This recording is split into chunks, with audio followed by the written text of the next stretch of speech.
flatten it out, flatten the poster out, and then of course fix any of the flaws, which on this one would be the deep fold lines. You can see they're white, where the image has been eroded because of the fold.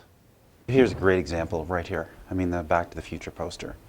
I mean, that was folded, and you can't tell it was folded after it's been linen backed, and then the fold lines have been filled in. Linen back is the common way to restore paper, basically, and then it's been sort of modified to movie posters.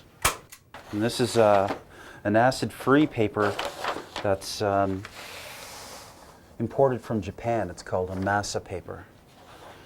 It's not a rice paper, but it is an acid-free paper, and this is what helps prevent your poster from turning yellow. The glue is a wheat starch adhesive into a paste. It's really, obviously it's a great adhesive. It's really sticky, but also this process for restoration has to be reversible. So you can't use like a LePage's wood glue or anything like that, because then you'll destroy the poster. You'll never get it off from whatever you glued it to. The next step in the process is putting the acid-free paper onto the canvas. Everything is made. There's no poster restoration kit you can buy, so you have to make it all yourself. Planet of the Apes poster, that is not too bad. I mean, most of the paper is still there. There's a couple of pieces of paper missing on the top border. You can see there's damage along the top. It's been ripped in a few places. Soaking it in water doesn't hurt the image? Nope. So I just take a cotton ball, and with my diluted bleach formula, you can see. Wow. Poster's glued and the paper has been glued. And now, just to set it on top. It takes about an hour of solid work to mount one of these posters, but that's only half of the restoration process. In our next sequel, we'll explain why Dan is ripping this poster to shreds. In the beginning of our trilogy, we introduced you to our main character, movie poster collector and restorer Dan Miles. The London native has acquired hundreds and hundreds of movie posters over the past 12 years, many of them in serious disrepair, and that's when he really goes to work. He washes them in water, bleaches them clean, mounts them on acid-free paper and canvas with a specially mixed wheat-based glue, and then after all that, the restoration process can really begin. He often has to replace pieces of missing paper. Holes or corners of the poster have frequently been ripped off.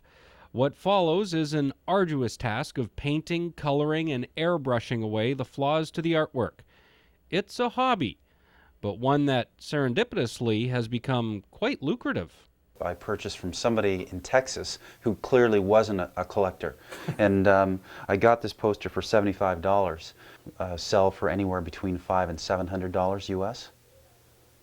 Once it's restored? No, even in this condition. It's a rare poster. You can't find them. Once it's restored, what would it be worth? You're probably looking at $1,000 bucks. But you'll find that even today, the Daniel Craig James Bond posters are quickly rise in value. You can buy them initially when the movie comes out for 15, 20 bucks, and then next year the poster's going to be worth 100. Honus Wagner is to baseball, what would be the Honus Wagner poster in the poster industry? It's an interesting story, actually. It's a I believe it's 1933 Frankenstein poster, and it's a 6-sheet. It's a huge poster, and it was discovered in the inner lining of an old suitcase. The suitcase was purchased at a yard sale, probably for $5. It's like one of and they those found, urban legend type right, stories. and they found the poster in the lining of that suitcase, and I believe the poster is worth something like $600,000 or something. Of all the posters that I have, this one right here is the most valuable. Why so? Because Goldfinger is the most collectible James Bond poster. It would probably be worth about $2,000 US, probably. That one poster. Yeah. My mother used to take me to movies all the time in London. We used to go to the Odeon, and we used to go to the Century. We used to go to the Capitol downtown, and we lived in Oak Ridge, so within 10 minutes was the Twilight Drive-In. We used to go to the drive-in all the time too.